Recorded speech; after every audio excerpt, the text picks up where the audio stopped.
Eee, saya pikir memang mungkin, kita akan terimbas, terkait dengan hal ini, tapi tentu saja kita seyogyanya melakukan, kebijakan-kebijakan di dalam negeri yang, membuat supaya imbas itu tidak begitu besar, kita bisa Mmm, alami. Jadi, misalnya kalau misalnya selama ini kita tergantung kepada impor, maka kita berusaha bagaimana supaya impor yang terlalu besar itu kita bisa kecilkan. Jadi misalnya melakukan diversifikasi yang biasanya misalnya kita impor gandum, mungkin kita sudah mulai mengkonsumsi ubi-ubian atau singkong dan sebagainya, seperti itu. Nah, kemudian, kalau kita lihat juga, saat ini sebenarnya kan memang kita juga harus, menjaga bagaimana kondisi pangan di dalam negeri.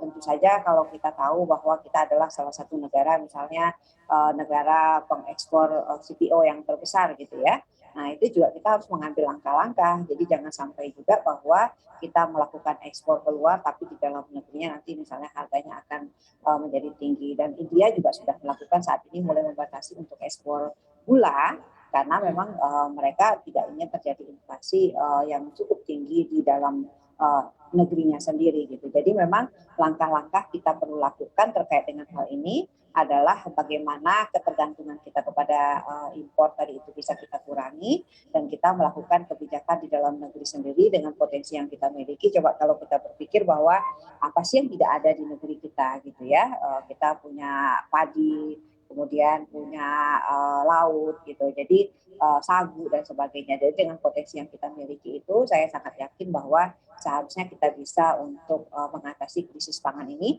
minimal bagaimana kita bisa memenuhi kebutuhan di dalam negeri kita sendiri, seperti itu. sejauh ini Ibu Nimi melihatnya, sejumlah kebijakan yang diambil pemerintah ini salah satunya juga mengenai pengembangan food estate, apakah sudah tepat untuk mengantisipasi krisis pangan? Iya. Ya, jadi, terkait dengan food estate ini kan juga ada ya stream estate dan sebagainya. Jadi memang, terkait dengan hal ini sebenarnya, kita kalau kita lihat lagi, terkait dengan kenapa impor itu terjadi kan sebenarnya karena ketidaktersediaan, produksi atau bahan baku di dalam negeri sendiri gitu kan. Tapi kemudian dengan ada program-program food estate atau stream estate dan sebagainya ini, seyogyanya harusnya bisa mendukung supaya produksi di dalam negeri bisa terpenuhi atau bahkan kita bisa memproduksi atau mengekspor, dalam jumlah yang, lebih banyak lagi. Dan kalau kita lihat sebenarnya saat ini sektor pertanian itu meningkat sebesar 1,8%.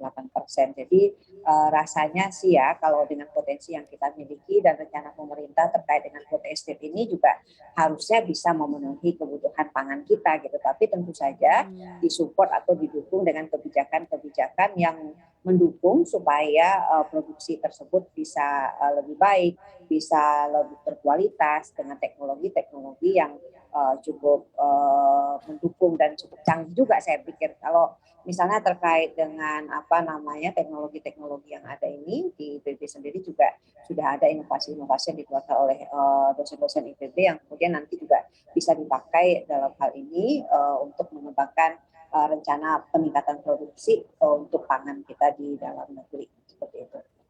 Tapi kan Bu Nimi dengan adanya, bonus demografi juga peningkatan jumlah kelas pendapatan menengah yang juga meningkat, otomatis peningkatan permintaan pangan juga kan meningkat Bu. Ada perubahan pola konsumsi di masyarakat Indonesia. Bagaimana pandangan Anda terhadap hal ini?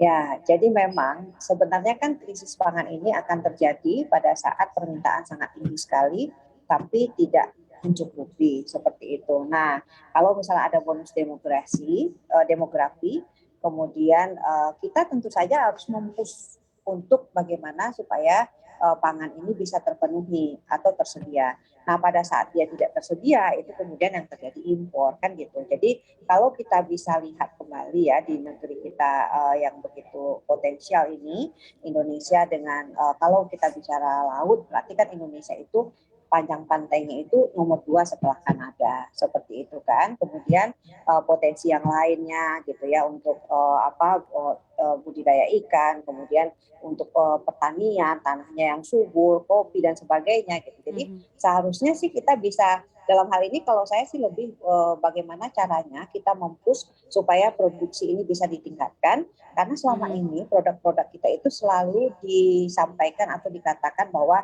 produk kita tidak berkualitas seperti itu, jumlahnya tidak Mhm. terpenuhi karena kita selalu terpengaruh kepada cuaca dan sebagainya. Nah, faktor-faktor produksi itulah yang mempengaruhi produksi itulah yang sebenarnya menurut hemat saya sekarang ini harus kita pikirkan dan kita cari solusinya sehingga bisa terpenuhi pangan yang sesuai dengan dengan semakin meningkatnya jumlah manusia yang ada saat ini seperti itu. Dan Ya, Bu kemudian Nimi, ya. untuk kebijakan ekspor.